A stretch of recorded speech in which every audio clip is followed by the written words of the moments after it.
Elimeleque, se você olhar lá no livro de Ruth, quando começa o livro de Ruth na tua casa, depois você lê com calma lá. Elimeleque, a Bíblia fala que ele estava em Belém de Judá. E a Bíblia diz que houve fome na terra de Belém de Judá. E Elimeleque então pega sua esposa, seus 2 filhos, Malom e Quilion, saem de Belém de Judá e vão até Moabe por causa da fome. Elimeleque não era um homem qualquer. O seu nome diz que a tradução do seu nome significa Deus é meu rei.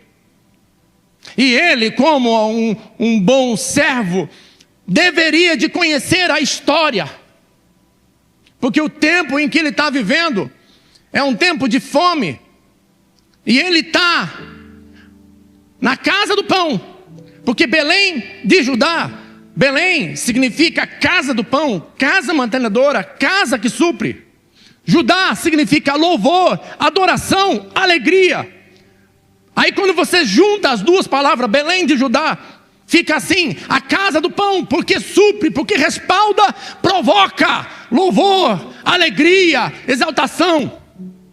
E aí você vê que é meio contraditório a Bíblia dizer que houve fome na casa do pão. É como se você fosse na padaria e não tem pãozinho. Ou você vai na quitanda, não tem alface. Ou você vai no McDonald's, não tem hambúrguer. É contraditório. Elimeleque deveria ter olhado um pouco na história, um pouco atrás, e perguntado por que estava tendo fome, o que era aquilo? Porque afinal de contas, Deus tinha dito a eles que levaria eles a uma terra que emanaria leite, pão, mel, a coisa, como o pastor Luciano disse, cacho de uva, o negócio lá era abençoado, a terra era abençoada. Mas agora diz aqui que houve fome na casa do pão. Era para Elimeleque ter olhado na história um pouco mais atrás, ter olhado na palavra de Deus e ter feito um confronto e ter analisado, viu, pera um pouquinho aí, tem coisa errada, porque a situação que nós estamos vivendo não condiz com a palavra, porque a palavra diz que Deus nos tirou da terra do Egito e nos trouxe para um lugar que emanaria pão, leite, mel, que o negócio ia ser bom. Tem coisa errada. A intenção de Deus de gerar aquela fome era provocar um start na cabeça do povo naquele tempo e fazê-los confrontar. Ei, olha um pouco para a tua vida, tem coisa errada, porque ela não é para estar como está, não é para estar dessa forma. Tua vida era para estar de outro jeito. Pensa um pouquinho que tem algo errado, analise um pouco. As coisas não estão funcionando, então pense um pouquinho. Essa era a intenção de Deus, de fazê-los questionar e perguntar: por que as coisas não estão funcionando? Eu sei que todo pai, quando vê o filho passar fome, eu sei disso, que o pai, quando vê o filho passar fome, o pai tenta fazer de tudo. Glória a Deus mesmo, irmão, está certo? Não está errado não, é isso aí. Todo pai, quando vê o filho passar fome, ele fica tranquilo? Não. Quem é o pai que vendo o filho pedir coisas e não ter dinheiro não vai ficar preocupado? Elimeleque deveria ter o quê? Ido buscar a Deus, devia ter ido perguntar, questionar, mas não fazer o que ele fez. Tomou a decisão errada, na hora errada, e ele sai da casa do pão, e ele desce para Moabe, e Moabe é a terra da maldição, porque Moabe foi o filho incestuoso da filha de Ló com o pai. Ele sai da casa do pão e vai para a casa da maldição. E é engraçado que ele leva os 2 filhos, Malom e Quilion, que significa dor e morte. Porque quando você toma uma decisão, e essa decisão te leva longe da casa do pão, a dor e a morte vira tua companheira. Para onde você vai, a dor e a morte te acompanham. E quando ele chega lá, tudo dá errado para Moabe. Primeiro porque ele morre seus filhos, dá tudo errado, mas claro que dava errado. Claro que ia dar errado. Ele está fazendo o certo errado, porque é certo querer comida, é certo querer provisão, é certo não querer ver os filhos passar apertado, mas é errado tomar a decisão da forma como ele tomou, é errado fazer do jeito que ele fez. Então ele faz o certo, o errado, o resultado é o quê? É errado. Eu vejo pessoas às vezes querendo resultado positivo na vida e fazendo coisas negativas. Faz as coisas erradas e depois querem que elas deem certo. Irmão, a matemática não funciona assim. Aqui o certo tem que ser certo. Minha filha tem 25 anos. E ela fala para mim, né, pai, não, eu estou orando para Deus dar um marido e tal. Eu falei, então, filha, você quer achar a pessoa certa? Quero, pai. Eu falei, então, você tem que ser certa.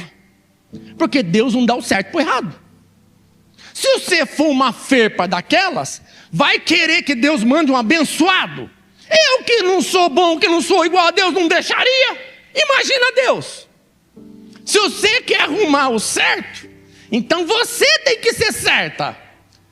Quão abençoado você quer que seja o teu marido? Ah, pai, então, você tem que estar à altura da bênção, não é, pastora? Tem que estar à altura da bênção. Deus não vai dar o certo para o errado. É verdade, pai. Falei, então, vai orando para Deus tornar você a pessoa certa, para que na hora que o abençoado passar, você seja certa para ele, senão ele passa o ser errado, balbal. Mas o negócio é esse, gente. As pessoas querem que as coisas deem certo, mas fazem de forma errada. Não tem como, querido. E para Moabe dá tudo, para Elimeleque dá tudo errado. Nada funciona para ele. Aí é interessante, porque na mesma história você tem o reverso. Ele sai da casa do pão, vai para uma casa da maldição. E lá na casa da maldição, tinha alguém chamado Ruth. E Ruth toma uma decisão, porque ela se casa com um dos filhos dele, o filho morre. Aí Ruth se apega à sogra. A sogra está para voltar para casa. Aí Ruth fala uma das coisas que deveria ser ouvir o pastor Josué usando as palavras de Ruth como voto do casamento. E eu achei aquilo lá lindo.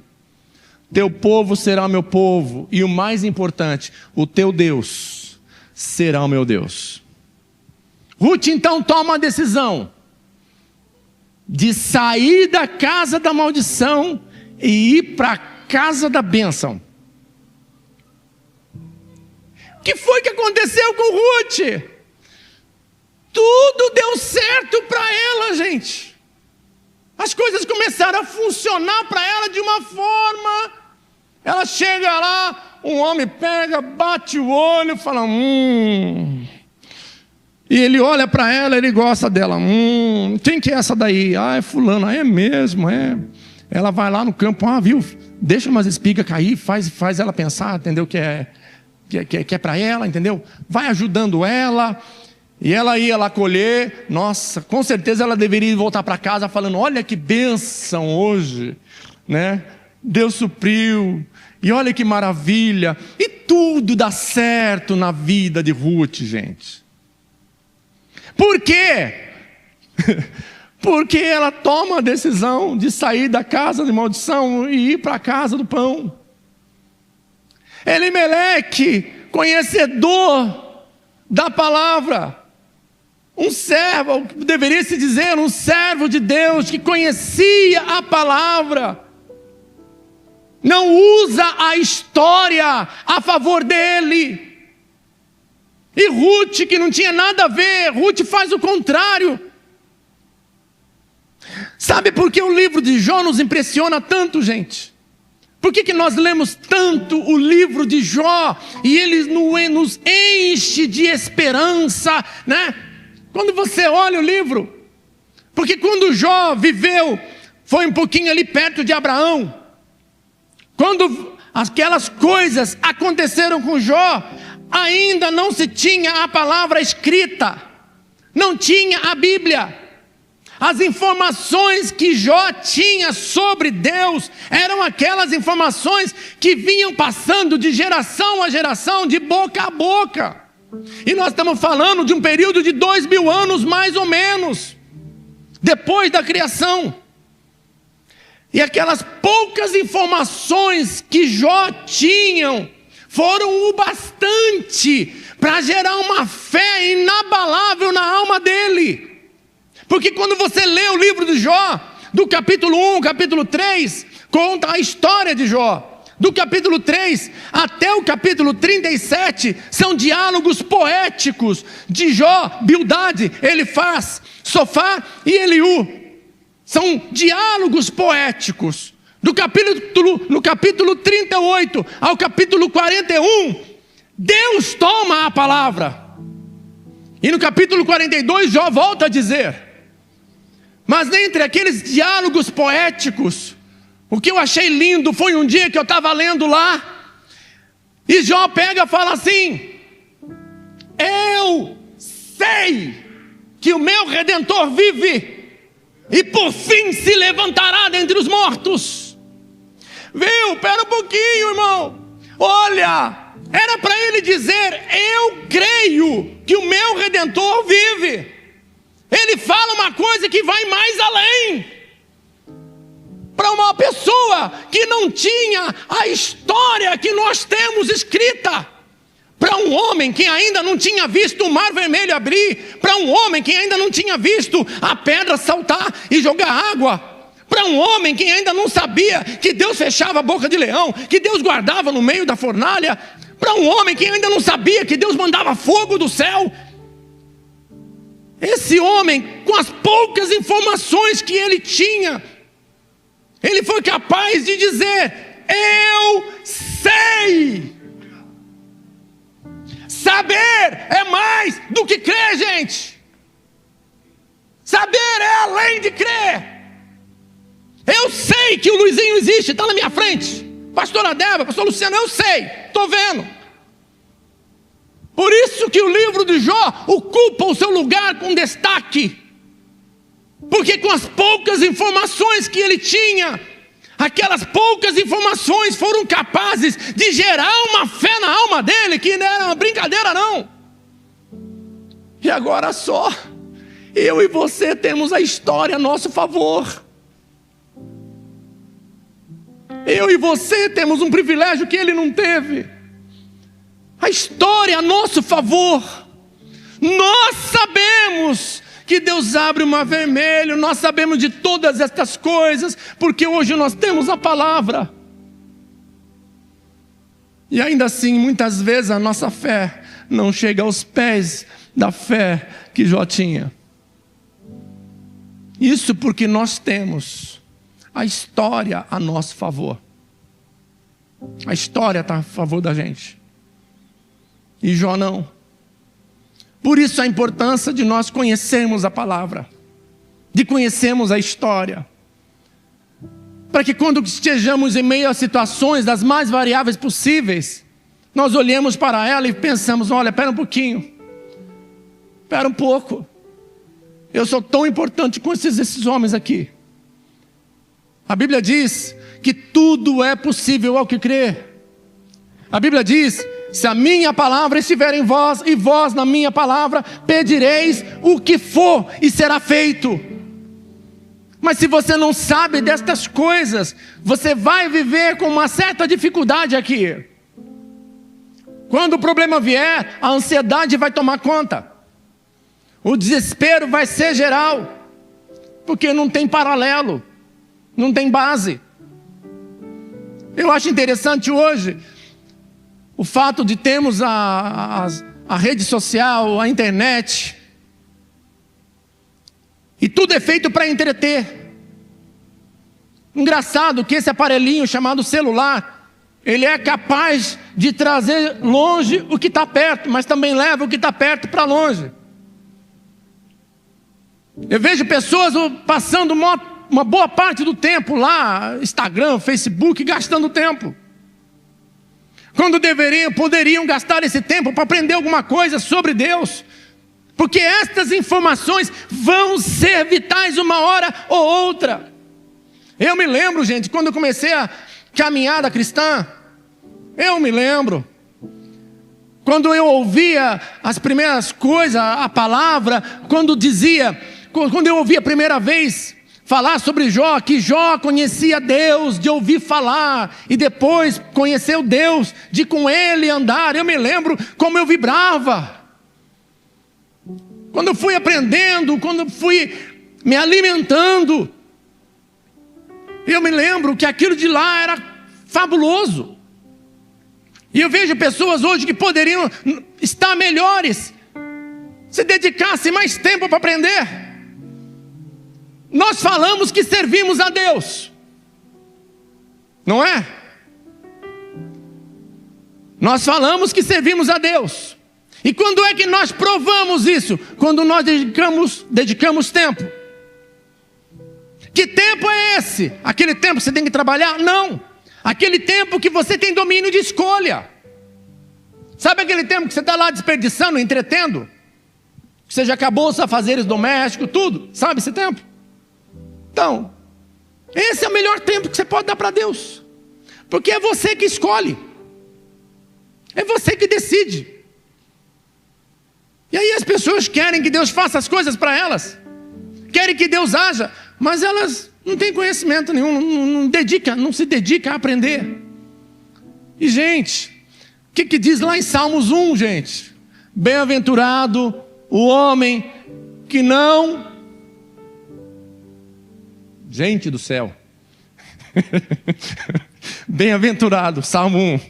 Bem-aventurado o homem que não se assenta à roda dos escarnecedores, não se detém no caminho dos pecadores, mas antes medita na palavra de Deus de dia e de noite, e nela tem prazer. Sabe quando é que as coisas ficam formidáveis? Quando nós começamos a sentir prazer em estar na presença de Deus. Aí o negócio muda. Quando você encontra alegria e prazer em estar na presença de Deus, gente. Não podia ter, olha, não tem outro homem para falar disso senão Davi. Como Davi se alegrava na presença de Deus, gente. Quando você olha os seus escritos, seus salmos, você vê o quanto ele conhecia de Deus. E houve uma ocasião que a Arca da Aliança foi levada, e quando ela veio de volta, quando ela foi trazida, a Bíblia fala que Davi veio cantando, dançando, pulando igual criança. Ele era rei, tinha um certo protocolo para se andar, para o rei se portar. Mas ele não estava nem aí, porque a Arca da Aliança foi trazida de volta, ou seja, a presença de Deus está voltando para cá. Então ele não ficou nem um pouco preocupado com o que o povo ia pensar. Eu quero mais a Deus, porque a presença está voltando, ele está voltando para cá. Eu tenho que pular, eu tenho que vibrar, porque a Arca está voltando. Isso é lindo. Quando você começa a sentir prazer e alegria em estar na presença de Deus. Não existe um hino que diz: o que é que os anjos veem? Não tem? Pensa um pouquinho, querido. Pensa um pouquinho, minha irmã. Lá atrás, o povo, no dia da expiação, Levítico 16, fala sobre o dia da expiação, aonde o sumo sacerdote entrava no Santo dos Santos para fazer sacrifício ao povo, em favor do povo. Toda a congregação do lado de fora. E o sumo sacerdote entrava no Santo dos Santos. E Deus descia lá no propiciatório. Eu tento imaginar a sensação daqueles sumos sacerdotes em ouvir com os ouvidos físicos as ondas sonoras que se ecoavam por causa da voz de Deus. Eu imagino que devia ser um negócio fora do normal. Quando aquelas ondas sonoras da voz audível de Deus batia no pavilhão da orelha e entrava pelo ouvido, a sensação que eles deviam ter de ouvir Deus falar, aquilo deveria ser tremendo. Agora eu e você temos algo que eles não tinham. É porque eu e você temos o Espírito Santo aqui dentro, e ele não podia ter, gente. Aqueles homens não podiam ter. Houve uma ocasião em que Deus se manifestou lá, e tinha 68 homens dentro da congregação e 2 do lado de fora. Aí vem um bisbilhoteiro e fala para Moisés: ô Moisés, tem 68 pessoas pulando lá dentro e tem 2 lá fora. Aí Moisés fala assim: ô meu filho, oxalá não só os 68 lá dentro, os 2 lá fora, mas pudera toda a congregação de Israel estar sentindo a mesma coisa, que era a manifestação, o gozo, a alegria da presença de Deus. Aqueles homens não tinham o que eu e você temos, porque hoje o Espírito Santo habita aqui dentro. Hoje eu sou o templo dele. Hoje, aonde eu piso, ele pisa comigo. Agora é comigo o negócio. Não tem mais intermediário. Agora o papo é reto e é direto. Não tem mais intermediário. Mas viu, se você não conhecer a palavra, se você não procurar conhecer, você vai perder todas essas riquezas. Porque você vem no culto e cumpre um ritual. E ritual não leva ninguém a nada, gente. Nós não estamos aqui para cumprir rituais. Porque afinal de contas, se você vem aqui e você não sentir Deus agindo, você está perdendo o melhor da festa. Gosto de quando vejo e leio a história de Paulo e Silas. Paulo e Silas estavam na cadeia. Eles não tinham razão para cantar. Tinham levado uma coça, tinham apanhado, porque tinham expulsado o demônio de uma mulher. E eles estavam lá na cadeia. Imagino as dores que deviam estar sentindo. Imagino como seus corpos deveriam estar todo doloridos. Paulo e Silas faz uma coisa inusitada. Eles poderiam dobrar os joelhos e orar. Eles poderiam ter dado as mãos e falado um para o outro. Paulo podia falar: Silas, vem cá, vamos orar para que Deus nos liberte. Não estariam errado. Se eles tivessem dobrado o joelho para orar, não estariam errado. Mas eles vão um pouco mais além. E eles começam a cantar. Seu louvor impressiona a Deus de tal forma. Eu gosto de conjecturar.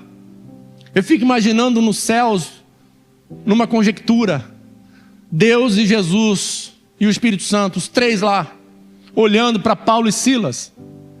Eu fico imaginando uma cena assim, irmãos. Os 3 falando: olha, eles estão cantando. A situação deles não é propícia.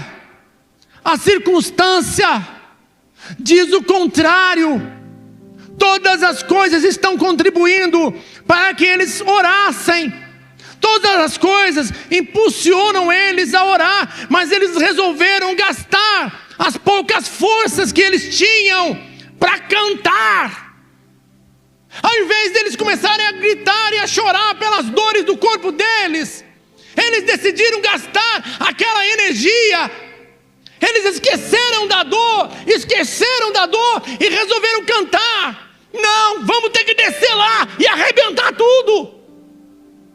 Porque para mim a atitude de Paulo e Silas era como se eles falassem: viu, não sabemos se vamos viver amanhã ou não, mas vamos fazer o seguinte, Silas, vamos começar a cantar aqui, porque se a gente morrer, a gente já sobe rasgando nas asas da adoração. A gente começa aqui, mas acaba lá em cima. E isso impressiona Deus.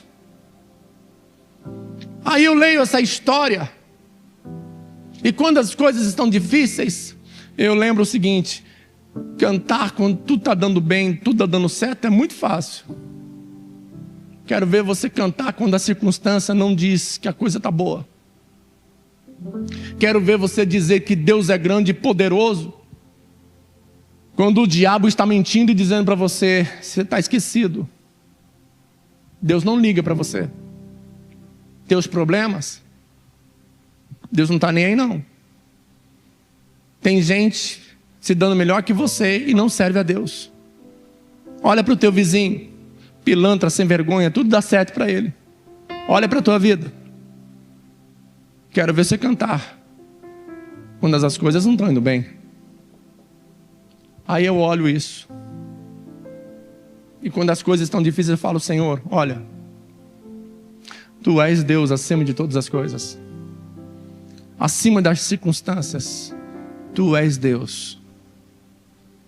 As circunstâncias mudam, mas o Senhor não. A circunstância hoje é uma. Você pode estar dormindo no calabouço, na prisão hoje, e amanhã cedo você pode estar junto com o rei dormindo no palácio, como foi com José, que dorme num dia na prisão e acorda no outro ao lado de Faraó. Mas precisa conhecer a palavra, senão você perde esse vislumbre. Coloque-se de pé.